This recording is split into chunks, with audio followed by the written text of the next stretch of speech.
Saludos para todos, queridos hermanos y amigos, bendiciones del cielo para cada uno en nuestro deseo. Continuamos estudiando la lección de Escuela Sabática, lección 11. Esta lección tiene un título muy interesante y esperamos que sea de gran bendición para todos nosotros. El sello de Dios y la marca de la bestia. Primera parte. Agradecemos a todos los que han escrito. Tenemos un grupo de hermanos y hermanas que nos escriben. Queremos decirles muchas gracias por su apoyo, por comentar y esperamos seguirlos teniendo con nosotros. Queremos enviar un saludo a los que nos escriben a cada semana. En la lección pasada nos escribió la hermana Marina Olaya. Hermana Marina, Dios le bendiga. De igual manera, la hermana Alicia Calderón. El hermano Efraín Camelo también nos escribe. Bendiciones para usted también, hermano. Arelis Rodríguez también nos escribe desde Tampa, Florida. Un cordial saludo a todos ustedes. Hermana María Huerta.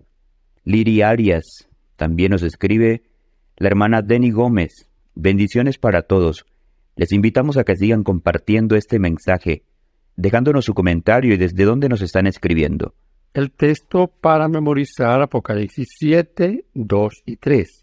Entonces vi otro ángel que subía del este con el libro del Dios vivo, y clamó a gran voz a los 4 ángeles que habían recibido poder para dañar la tierra y el mar, y les dijo: no dañen la tierra, ni el mar, ni los árboles, hasta que sellemos en sus frentes a los siervos de nuestro Dios. Al estudiar los acontecimientos del tiempo del fin relacionados con la marca de la bestia, un aspecto esencial que aflora es la diferencia entre el proceder de Dios y el del enemigo de las almas. Como hemos estado estudiando, las cuestiones centrales del gran conflicto entre Cristo y Satanás son la lealtad, la autoridad y la adoración. Las profecías de la Biblia hablan de un poder que usurpa la autoridad de Dios, exige lealtad e introduce un sistema falso de adoración, y lo hace mediante el uso de la fuerza, la coacción y a veces mediante sobornos y recompensas. Todo con el fin de imponer la adoración. En contraste, el amor es la gran fuerza motivadora del reino de Dios. En lugar de adorar a la bestia, el pueblo de Dios encuentra su mayor gozo y su mayor deleite en adorarlo a Él. Ellos están comprometidos con Él porque saben cuán comprometido está Él con ellos. Mis queridos hermanos y amigos, el centro del conflicto en la parte final de la historia de la humanidad tendrá que ver con la adoración. ¿A quién adoramos y cómo le adoramos? No solo tiene que ver el a quién, sino también el cómo. Cómo nosotros rendimos culto y adoración al Creador. Lección para el día domingo. Perseverancia firme. Como hemos visto en Apocalipsis 14:7, Dios llama a todas las personas a adorar al Creador. Este es el mensaje del primer ángel. En Apocalipsis 14:8, Dios advierte sobre Babilonia, un falso sistema religioso con raíces en la antigua Babilonia. Este es el mensaje del segundo ángel. En Apocalipsis 14:9 y 10, el tercer ángel advierte acerca de adorar a la bestia. El ángel declara a gran voz: si alguno adora a la bestia y a su imagen, y recibe su marca en su frente o en su mano, éste también beberá del vino de la ira de Dios. Según Apocalipsis 14:12, ¿qué 2 características descubrimos en este pasaje sobre el pueblo de Dios del tiempo del fin? ¿Por qué ambas son importantes? Aquí está la paciencia de los santos, los que guardan los mandamientos de Dios y la fe de Jesús. Este texto nos muestra 3 características principales. La primera, tener paciencia. Segundo, guardar la ley de Dios. Y tercero, tener la fe de Jesús. La palabra griega para paciencia es humoponé. que se traduce mejor como perseverancia firme o tesón. Dios tendrá un pueblo del tiempo del fin, que sea leal a Él frente a la oposición y la persecución feroz. Por medio de su gracia permanecerá firmes, y llevará una vida de obediencia, llena de gracia y centrada en Dios. Adorar al Creador, Apocalipsis 14:7, se contrapone abiertamente con adorar a la bestia, Apocalipsis 14:9, y encuentra su expresión en un pueblo que guarda los mandamientos de Dios y tiene la fe de Jesús, Apocalipsis 14:12. Este conflicto final sobre la lealtad a Cristo o la lealtad al poder de la bestia gira en torno a la adoración, y en el centro de este gran conflicto entre el bien y el mal estará el sábado. 3 textos que nos darán claridad sobre la pregunta: ¿qué nos enseñan estos pasajes sobre el resultado de vivir por fe? Romanos capítulo 8, versículo 1 al 4, Efesios capítulo 2, versículo 8 al 10, y Colosenses capítulo 1, versículo 29. Ahora pues, ninguna condenación hay para los que están en Cristo Jesús, los que no andan conforme a la carne, sino conforme al Espíritu. Porque la ley del Espíritu de vida en Cristo Jesús me ha librado de la ley del pecado y de la muerte. Porque lo que era imposible para la ley, por cuanto era débil por la carne, Dios enviando a su Hijo en semejanza de carne, de pecado y a causa del pecado, condenó al pecado en la carne, para que la justicia de la ley se cumpliese en nosotros, que no andamos conforme a la carne, sino conforme al Espíritu. Porque por gracia sois salvos por medio de la fe, y esto no de vosotros, pues es don de Dios, no por obras para que nadie se gloríe, porque somos hechura suya, creados en Cristo Jesús para buenas obras, las cuales Dios ha preparado de antemano para que anduviésemos en ellas. Colosenses 1:29, por lo cual trabajo, luchando según la potencia de Él, la cual actúa poderosamente en mí. Al vivir por fe, recibimos su gracia, y nuestra vida se transforma. Los guiadores del Salvador que estén comprometidos con Él no solo tendrán fe en Jesús, sino además tendrán la fe de Jesús. La cualidad de la fe de Jesús para el tiempo del fin será de ellos, y ellos permanecerán fieles, incluso hasta la muerte, como lo hizo Jesús. Para reflexionar, ¿cuán fiel eres en las pequeñas cosas? ¿Qué podría decirte esto en cuanto a tu preparación para cuando llegue el verdadero juicio? Lucas capítulo 16, versículo 10. Dice, el que es fiel en lo muy poco, también en lo más es fiel. Y el que en lo muy poco es injusto, también en lo más es injusto. La perseverancia, mis queridos hermanos, que es el título de nuestro estudio para esta sección, es firmeza. Perseverar es permanecer. Y como dice el apóstol Pablo, no por obras seremos salvos. No podemos gloriarnos en nuestras obras, pero esas obras, dice el texto, Dios las ha preparado para que andemos en ellas. Perseverancia, y recordemos las 3 características de Apocalipsis 14:12. Paciencia, guarda los mandamientos de Dios y tienen la fe de Jesús. Para el día lunes, nuestro estudio está titulado La lucha cósmica. Leamos Mateo 27, 45 al 50. La pregunta es, ¿qué nos enseña esto acerca de lo que Cristo experimentó en la cruz? ¿Qué quiso decir Jesús al preguntar a Dios por qué lo había desamparado? ¿Y cómo nos ayuda esta escena a entender lo que significa tener la fe de Jesús? El texto dice, y desde la hora 6 hubo tinieblas sobre toda la tierra hasta la hora 9. Cerca de la hora 9, Jesús clamó a gran voz, diciendo, Elí, Elí, lama sabactani. Esto es, Dios mío, ¿por qué me has desamparado? Algunos de los que estaban allí decían al oírlo, a Elías llama a éste.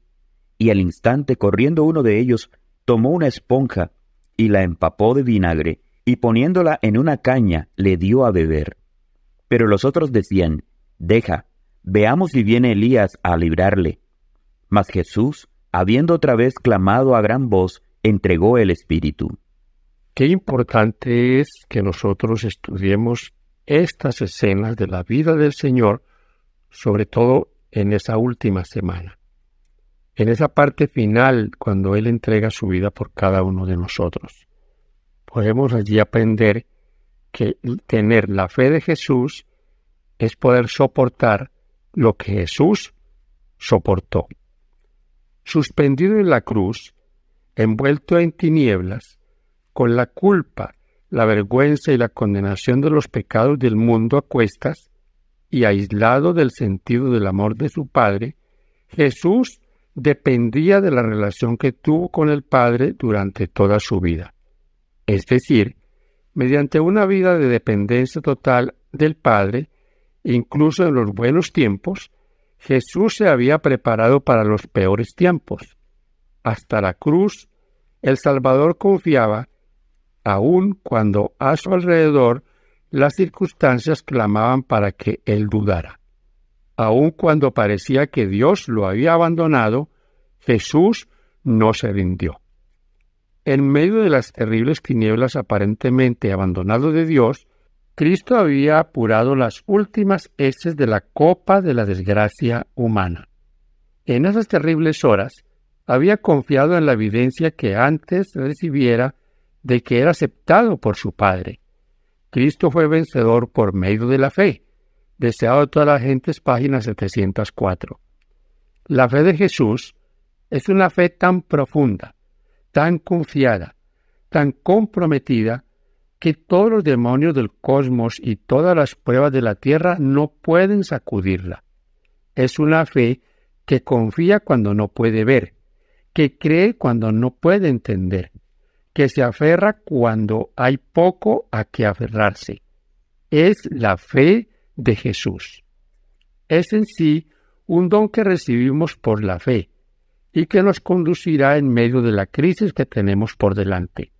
Es la fe de Jesús que mora en nuestro corazón la que nos permite adorar a Cristo como Supremo y soportar con paciencia cuando la marca apocalíptica de la bestia se haga cumplir.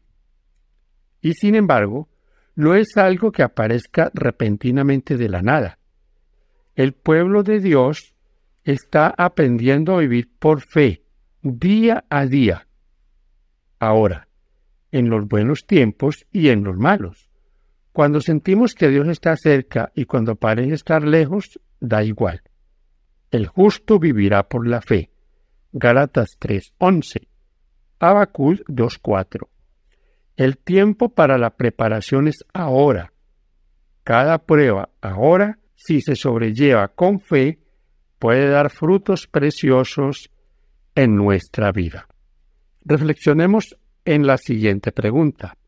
Pensemos, en algún momento en que la vida parecía desmoronarse a tu alrededor y todo lo que tenías era tu fe, ¿cómo saliste adelante? ¿Qué lecciones aprendiste? ¿Qué experimentaste que podría ayudar a otros que quizás estén pasando por algo similar? Este pensamiento final, mis hermanos y amigos, me parece muy interesante. No podemos esperar a que lleguen los problemas para ejercer la fe. Y la fe no es algo que aparezca como por arte de magia, y debe ejercitarse a través de todas las luchas de la vida diaria. Lección para el día martes. Cosechamos lo que sembramos. La profecía ligada a la marca de la bestia hace referencia a la intolerancia religiosa, a un boicot económico, a la persecución y finalmente a un decreto de muerte. Sorprendentemente también es un mensaje de ánimo. Incluso en el peor momento, Dios sustentará a su pueblo, a los que guardan los mandamientos de Dios y la fe de Jesús. Apocalipsis 14:12. Y entre estos mandamientos, por supuesto, está el cuarto, el sábado. La profecía de la marca de la bestia en Apocalipsis 13 nos habla de lo peor de la guerra de Satanás contra Dios, del punto culminante, Su primera estrategia en esta campaña es el engaño. Apocalipsis 13 habla de un tiempo en el futuro cuando el diablo obrará mediante un poder político-religioso terrenal llamado la bestia, y recurrirá al uso de la fuerza. La persecución religiosa, por supuesto, no es nueva. Ha existido desde que Caín mató a Abel por adorar de la manera en que Dios le indicó. Génesis capítulo 4, versículo 1 al 8. Jesús dijo que incluso los creyentes del siglo I sufrirían persecución, y que así sería a lo largo de los siglos. Aún viene la hora, advirtió, cuando el que los mate pensará que rinde servicio a Dios. Juan capítulo 16, versículo 2, Mateo capítulo 10, versículo 22, y 1 de Pedro capítulo 4, versículo 12. La profecía de la marca de la bestia tiene que ver con el eslabón final en esta cadena impía. Al igual que la persecución del pasado, está diseñada para obligar a todos a ajustarse a determinado conjunto de creencias y a un sistema de culto autorizado. A la pregunta, ¿qué enfrentará el pueblo de Dios en la crisis final? Según Apocalipsis capítulo 13, versículo 15 al 17. Y se le permitió infundir aliento a la imagen de la bestia, para que la imagen hablase e hiciese matar a todo aquel que no la adorase, y hacía que todos, pequeños y grandes, ricos y pobres, libres y esclavos, se les pusiese una marca en la mano derecha o en la frente, y ninguno pudiese comprar ni vender, sino el que tuviese la marca o el nombre de la bestia o el número de su nombre. La profecía dice que la persecución comenzará con sanciones económicas. Ninguno podrá comprar ni vender, a menos que tenga la marca. Cuando esto suceda, la inmensa mayoría capitulará. Todo el que se niegue finalmente enfrentará un decreto de muerte. El diablo está preparando a los cristianos profesos, mediante transigencias en su vida para recibir la marca de la bestia, cuando la prueba final sobrevenga sobre nosotros en el futuro. El amor de Dios por cada uno de nosotros nos fortalecerá y nos preservará durante los tiempos difíciles que se avecinan. Gálatas capítulo 6, versículos 7 al 9. Aunque esto no se escribió en el contexto de los eventos de los últimos días, ¿por qué este principio es tan relevante para las cuestiones sobre la marca de la bestia y cómo podemos permanecer fieles? Dice el apóstol Pablo, no os engañéis, Dios no puede ser burlado, pues todo lo que el hombre sembrare, eso también segará. Porque el que siembra para su carne, de la carne segará corrupción, mas el que siembra para el Espíritu, del Espíritu segará vida eterna. No nos cansemos, pues, de hacer bien, porque a su tiempo segaremos si no desmayamos. Lo que está diciendo es que lo que hagamos ahora nos preparará para la crisis final. Nadie puede pensar que va a consagrar su vida cuando lleguen las dificultades. Nadie podrá pensar que va a guardar el sábado como Dios desea que lo guardemos cuando ya se imponga la ley dominical. Mi hermano querido, debemos hacerlo ahora. Ser respetuosos de los mandamientos del Señor, ser respetuosos, reverentes, que son cosas en las que muchas veces nosotros fallamos. Fallamos en la reverencia, somos intemperantes y así queremos cosechar buenas cosas. Que Dios nos ayude a que sembremos correctamente y asimismo segaremos lo que sembramos. Ahora entramos en nuestro estudio para el día miércoles, los que siguen al Cordero. Apocalipsis 13, 1 y 2. La pregunta es, ¿de dónde viene la bestia y quién le da su autoridad? Me paré sobre la arena del mar y vi subir del mar una bestia que tenía 7 cabezas y 10 cuernos, y en sus cuernos 10 diademas, y sobre su cabeza un nombre blasfemo. Y la bestia que vi era semejante a un leopardo, y sus pies como de oso, y su boca como boca de león, y el dragón le dio su poder y su trono, y gran autoridad. Ahora respondamos de dónde viene la bestia y quién le da su autoridad.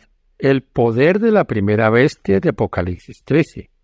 Recibe su poder, su trono y gran autoridad de parte del dragón. Apocalipsis 12, 9 y 22 identifican al dragón como Satanás.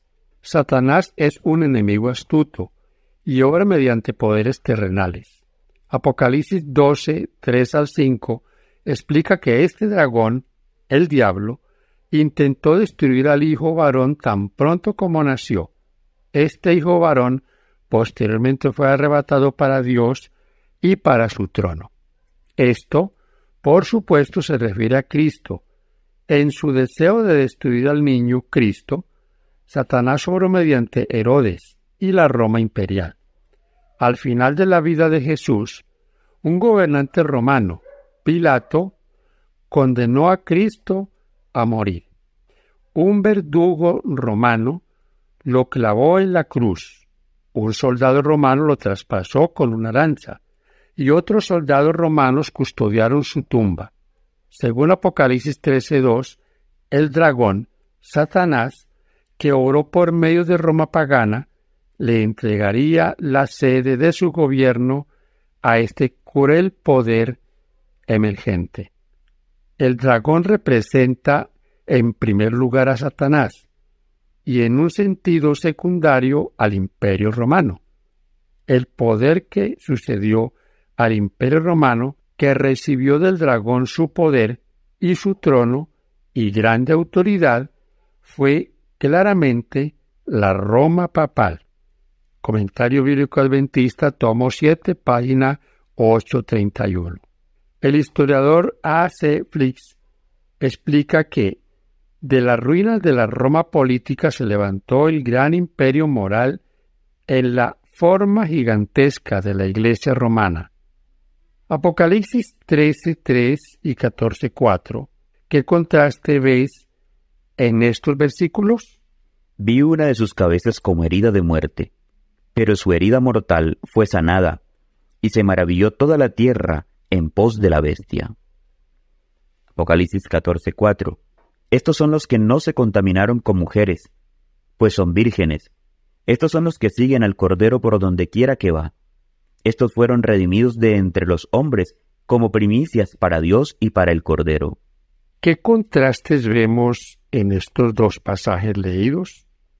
Los primeros adoran a la bestia, siguen la bestia, y los segundos al Cordero por donde quiera que él va.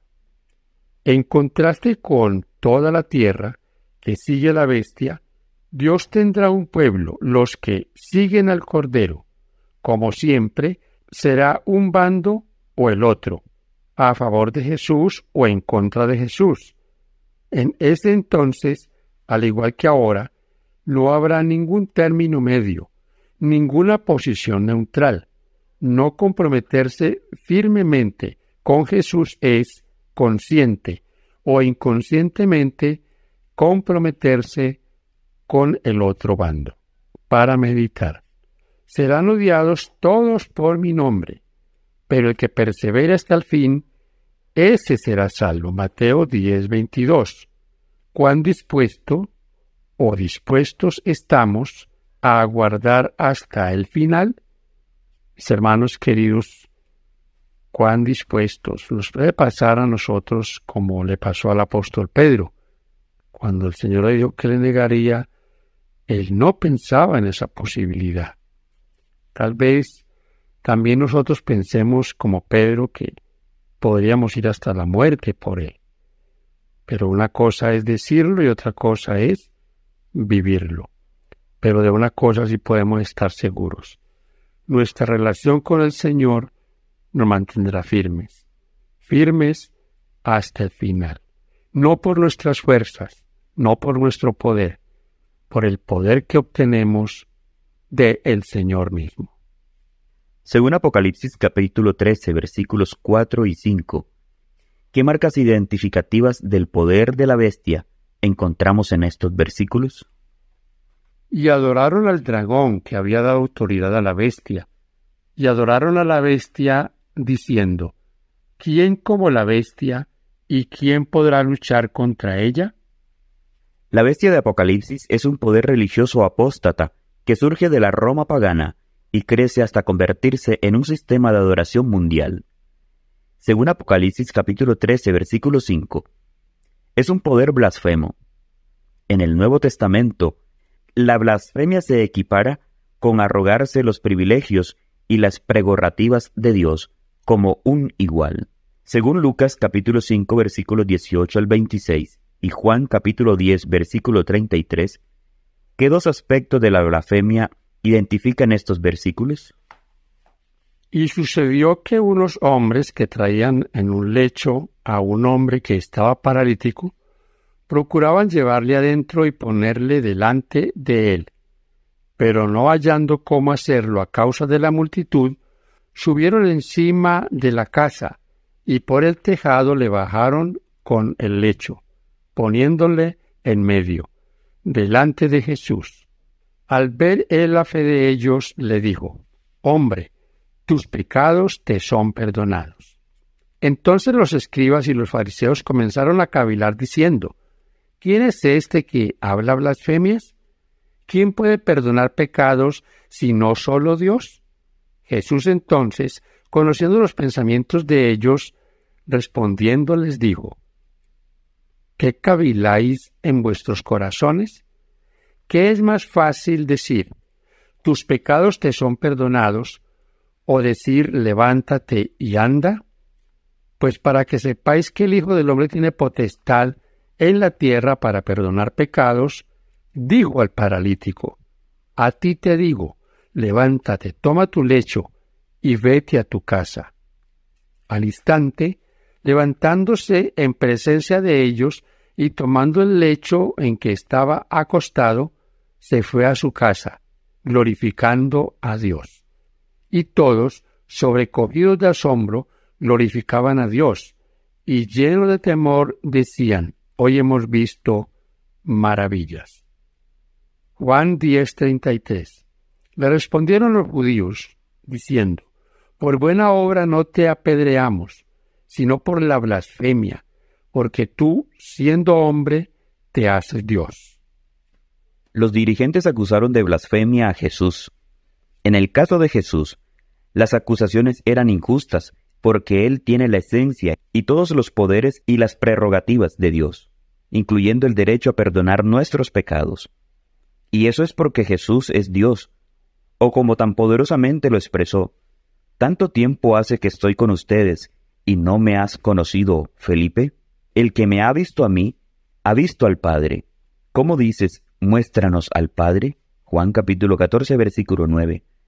Mientras tanto, Primera de Timoteo capítulo 2, versículo 5, enseña que hay solamente un mediador entre Dios y el hombre, Jesucristo hombre.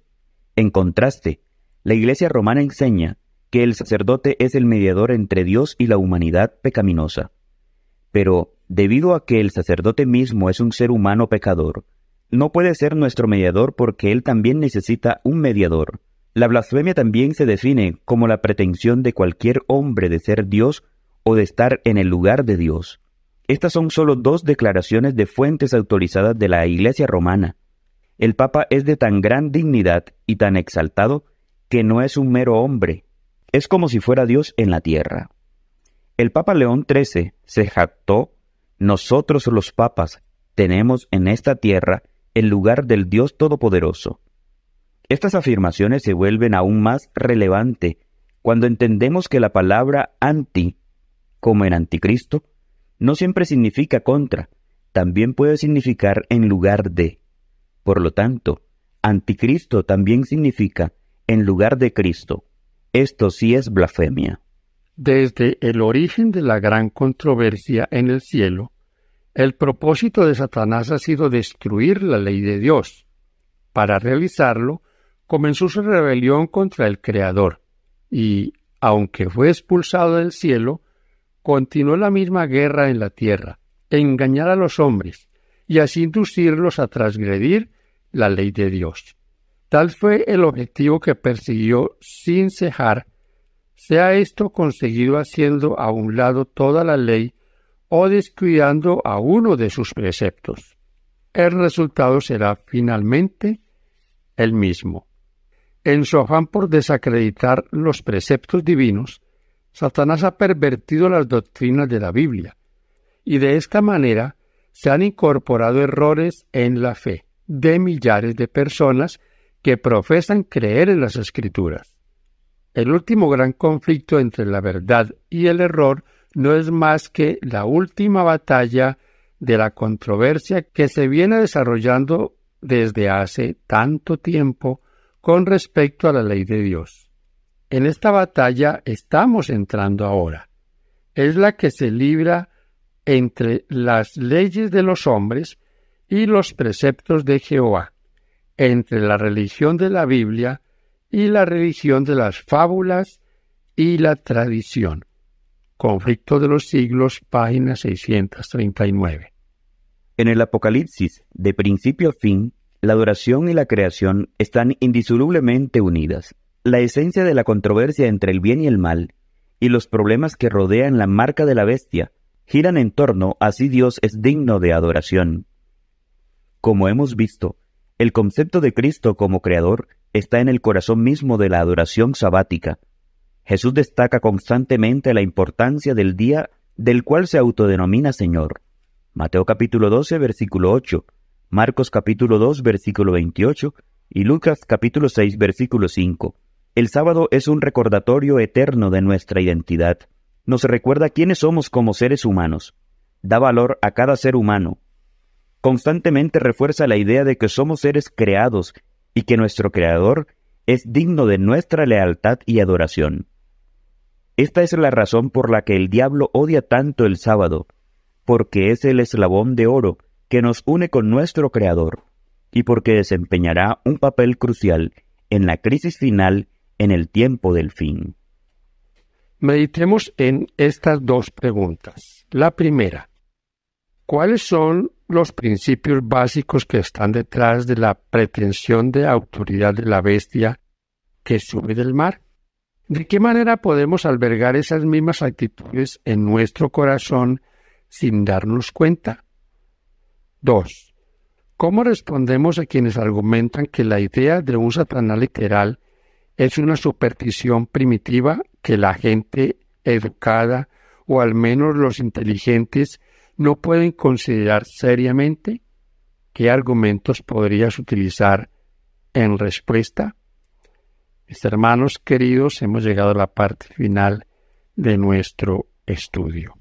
¿Cómo nosotros respondemos a aquel que argumenta que Satanás no existe? Quizás que ese es uno de los mayores éxitos que él ha tenido, pasar desapercibido, que no crean en él mientras él hace estragos entre la humanidad. Gracias por acompañarnos hasta este punto. Esperamos que haya sido de agrado, de interés para todos y que ustedes se sientan motivados a compartir con sus amigos el mensaje de la palabra de Dios. Paz de Cristo para usted.